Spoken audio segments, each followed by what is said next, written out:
हालांकि ज्योति लगातार बरगला रही है। दानिश से उसके संबंधों की बात हो या फिर किस तरीके से वो पाकिस्तान की इमेज क्रिएट करने की कोशिश कर रही थी, अच्छी इमेज क्रिएट करने की कोशिश कर रही थी, वो गुमराह जरूर कर रही है। सवालों का सीधा जवाब नहीं दे रही है, लेकिन जो टॉप सोर्सेस हैं एजेंसीज में, उनका साफ तौर पे ये कहना है कि इस तरह के सबूत मिले हैं। 2 तरह की चैट इसने दानिश से की थी।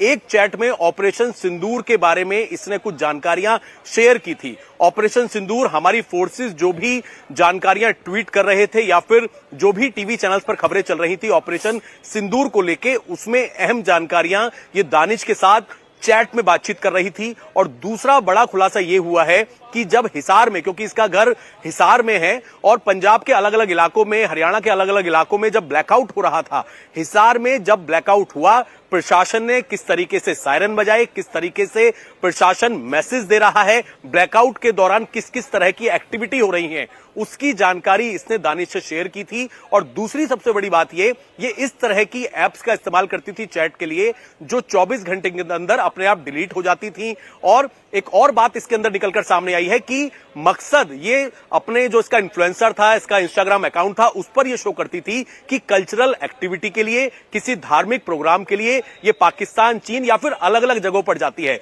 लेकिन उसमें गौर करने वाली बात जो एजेंसीज को लगी कि कल्चरल प्रोग्राम या धार्मिक प्रोग्राम दिखाने की बजाय सबसे ज्यादा फोकस इसका होता था बॉर्डर पर डिप्लॉयमेंट दिखाने का। बॉर्डर पर जब भी ये चाहे अटारी के जरिए ये पाकिस्तान जाती थी या फिर अफगानिस्तान बॉर्डर की एक इसने वीडियो शेयर की है, उसमें अगर आप ध्यान से देखेंगे तो एक पैटर्न है। और वो पैटर्न इस तरीके का है कि आप जा रहे हो धार्मिक प्रोग्राम के नाम पर, जिस तरीके से पाकिस्तान में बैसाखी के लिए गई हुई थी, और लेकिन वहां पर जो फोकस इसका रहता था वो रहता था बॉर्डर पर अपनी फोर्स की डिप्लॉयमेंट दिखाने का। तो इस तरीके की चीजें निकलकर सामने आई हैं।